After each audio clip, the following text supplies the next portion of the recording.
I have lived with very little money, and I have managed very large amounts of money, and one thing I can tell you with complete confidence is that the principles of wealth do not change, but the priorities do. That is where many people go wrong. They hear one piece of advice and try to apply it to every stage of life as if all financial problems were the same. They are not. The person making $35,000 a year does not need the same immediate strategy as the person making $75,000. And the person making over $100,000 can be just as financially foolish as either of them if he confuses income with clarity. That is one of the great illusions in money. People think more income automatically creates more wisdom. It does not. More income often just gives your bad habits a nicer wardrobe. So if I were sitting across from someone and trying to explain how money really works across different income levels, I would not begin with fancy investment theory. I would begin with this. At each income bracket, your most urgent job changes. If you do not understand your most urgent job, you can work very hard, and that is expensive. At the lower end, the job is breathing room. In the middle, the job is systems. At the higher end, the job is definition and discipline. Those are not small distinctions. They change almost everything. Now, let me explain what I mean. When a person is making around $35,000 a year, the problem is often not that he lacks ambition or that he is incapable of building wealth. The problem is that ordinary life has too much power over him. One car repair can destabilize the month. One medical bill can send him backward. One missed paycheck can turn discomfort into panic. That is a dangerous financial environment because it makes every decision louder than it should be. A person living that close to the edge is not simply dealing with math. He is dealing with compression. Everything is compressed. His margin is compressed. His choices are compressed.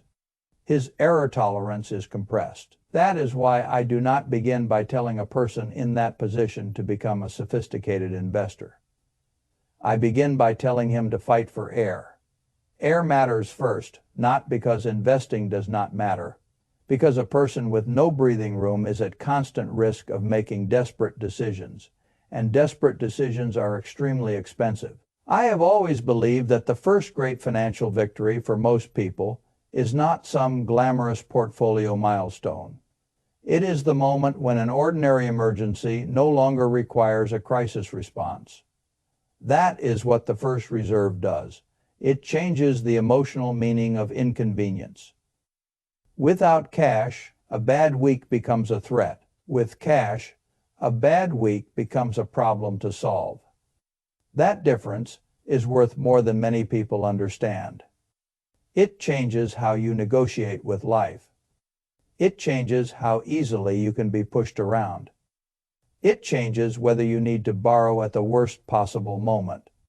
So when income is low and the financial room to breathe is thin, I want one thing above all else, not a fantasy number, not something so large that a person gives up before starting, just enough to create a first line of defense. $1,000 for some households, more for others. The exact figure matters less than the function. The function is to absorb shock. That is why I have never mocked the person who celebrates his first $1,000 in savings. That is not trivial. That is a structural change in the way his life works. Now the next question is always the same. How does he build it? And the answer is rarely glamorous. You look hard at spending. You challenge every cost that has been allowed to exist without defending itself. Unused subscriptions, bills that can be negotiated, discretionary spending that feels small weekly and heavy annually, conveniences that have become normal simply because stress made them easier to tolerate. I am not saying a person should live like a monk forever. I am saying he should be willing to make temporary strategic cuts to create a safer base. That is not deprivation. That is intelligent triage. People often resist this because they want permanent lifestyle advice from temporary emergency measures. I do not think that way. Different stages require different intensity. AT 35,000. The first stage is not elegance. It is stabilization. If cutting back on dining out, negotiating bills, and questioning every recurring expense helps you build the first reserve, then that is what the stage demands. You can make the philosophy more nuanced later. Safety first. Now, at this same income level, there is usually another enemy standing right next to the lack of savings. Consumer debt. And consumer debt at lower income levels is especially cruel because it turns already thin margin into a machine that keeps moving backward. A $500 balance can become a much larger burden when the household has no spare cash to attack it aggressively. This is one reason I have such little patience for high-interest debt. It does not merely delay wealth, it actively resists it. It forces tomorrow's effort to clean up yesterday's pressure. That is backwards. So if I am helping someone in that lower income bracket, I want two efforts happening together.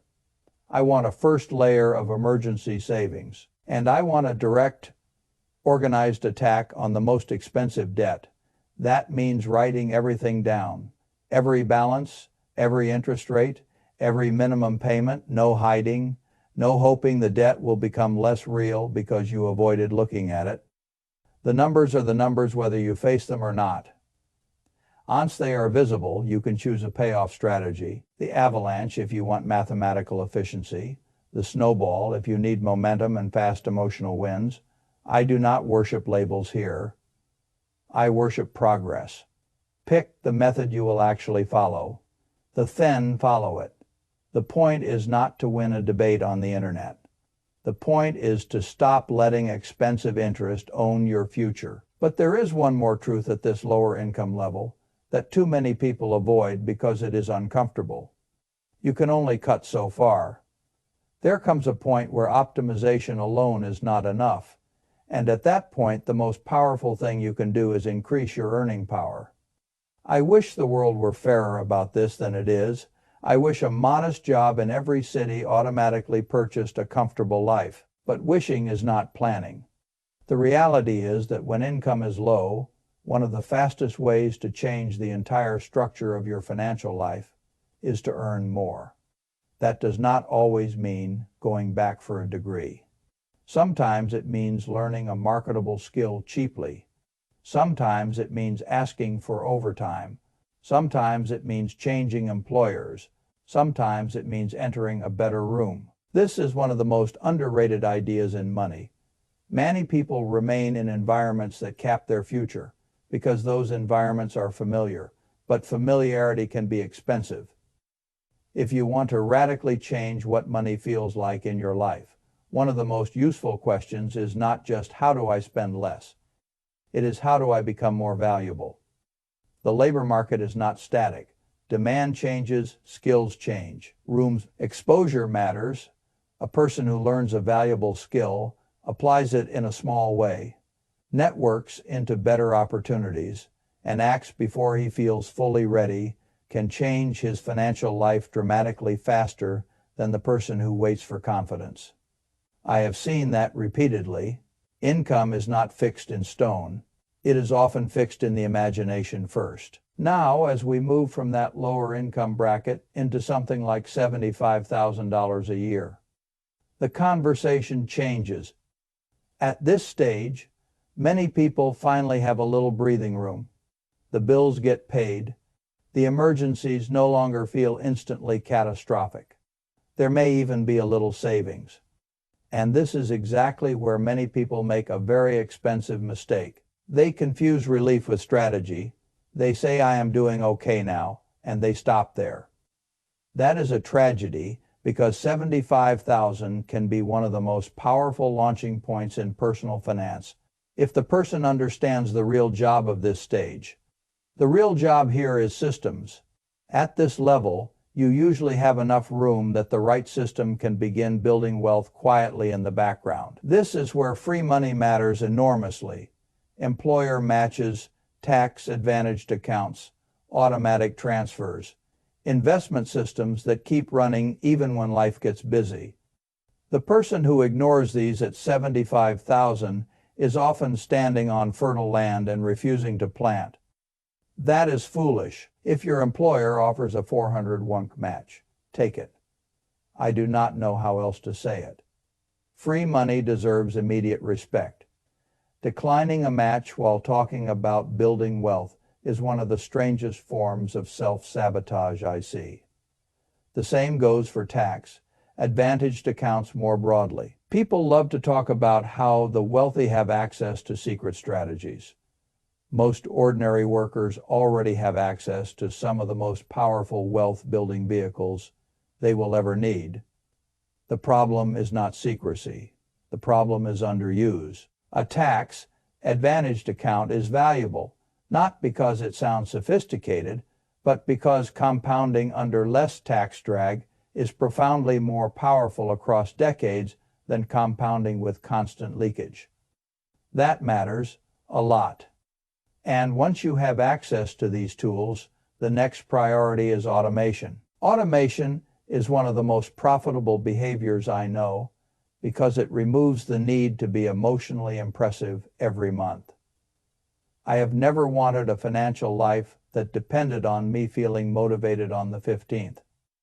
That is too fragile. AA system is stronger than motivation. Set the retirement contributions to happen automatically. Set the transfers to savings to happen automatically. Set the investment contributions to happen automatically. Pay the bills automatically where it makes sense. Then review the system occasionally to make sure it is still aligned with your goals. That is how adults handle money when they want wealth to grow in the background, rather than depend on constant manual effort. People often misunderstand what automation really does. It does not just save time. It protects priorities. It makes sure the future is paid before the present has a chance to renegotiate everything. That is extremely valuable, because if you leave the money sitting in the checking account, the world will line up to assign it a purpose. And most of those purposes will not make you wealthier, now at this $75,000 level. I also want a person to stop wasting emotional energy on what I call tiny questions. The world is full of people obsessing over whether they can save $3 on this, $2 on that, a few cents on some subscription or grocery item. Those questions can matter at the very bottom of the margin scale when a person is just trying to build the first reserve. But as income rises, there comes a point where the larger questions matter much more. Can you negotiate a raise? Can you increase your savings rate by 1% a year? Can you reduce investment fees? Can you improve your career trajectory? Can you buy yourself 10 years of better compounding by starting now rather than waiting? Those are big questions. Those are wealth questions. A person can spend endless hours trying to save tiny amounts and still ignore the decisions that are worth tens of thousands or hundreds of thousands over time. That is not thrift. That is misdirected attention. So at this middle stage, I want the mind to mature. Less obsession over pennies. More attention to systems, savings rate, fees, account structure, and long-term earning power. That is what turns good income into durable progress.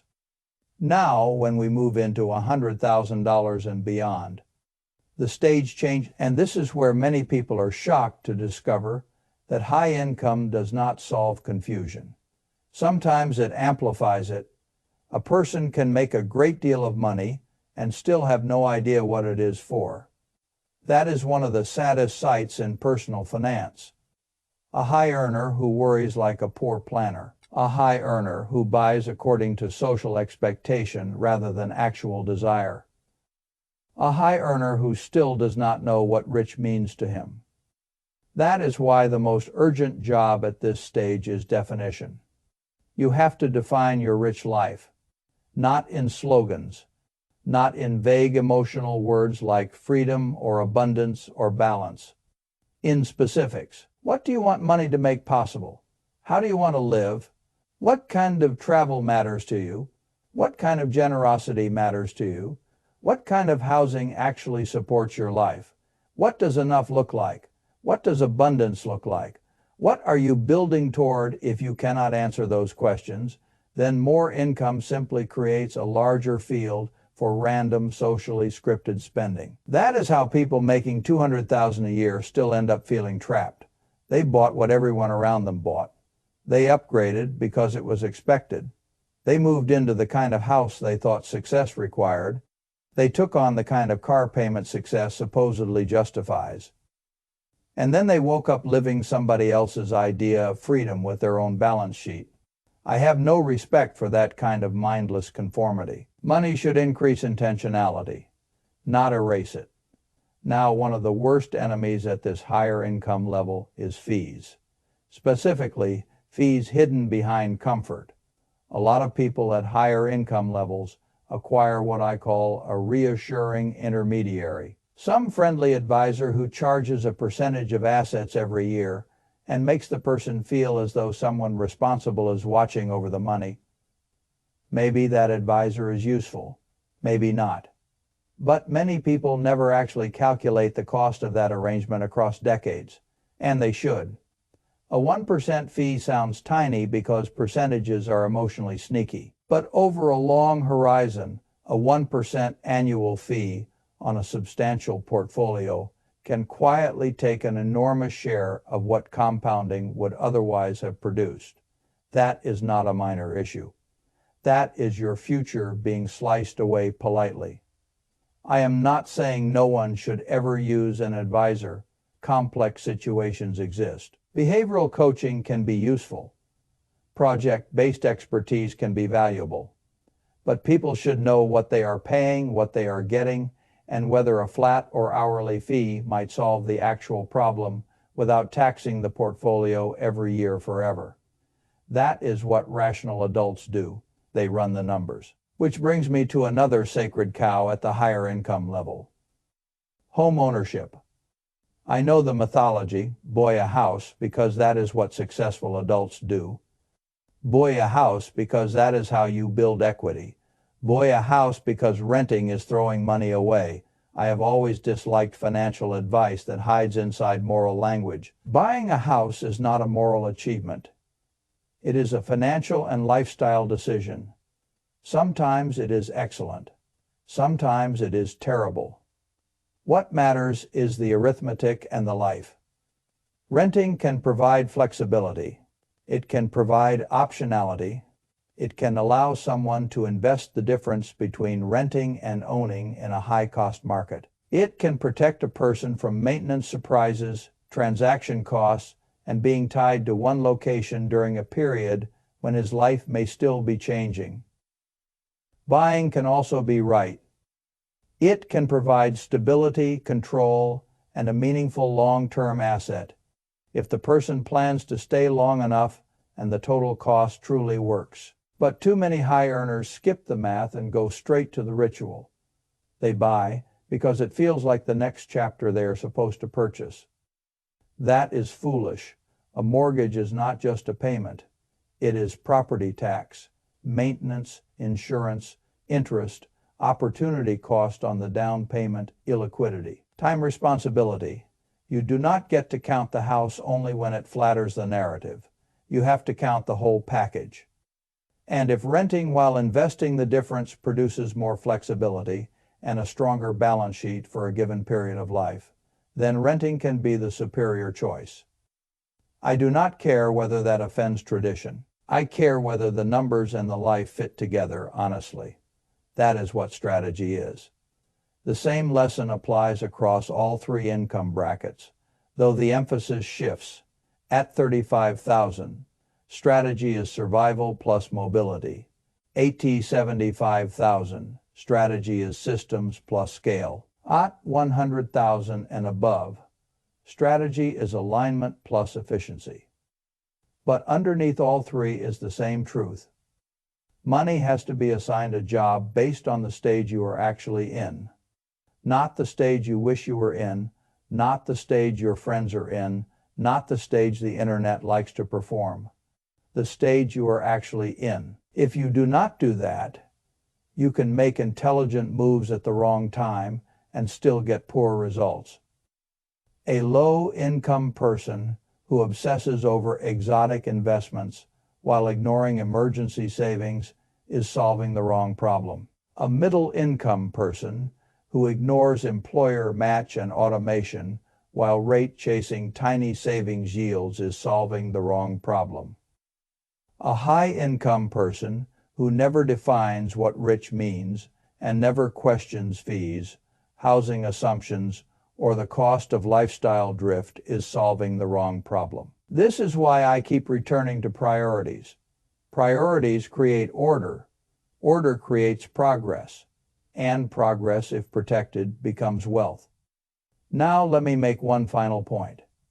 At every income bracket, behavior matters more than people want to admit. Not because behavior is the only thing.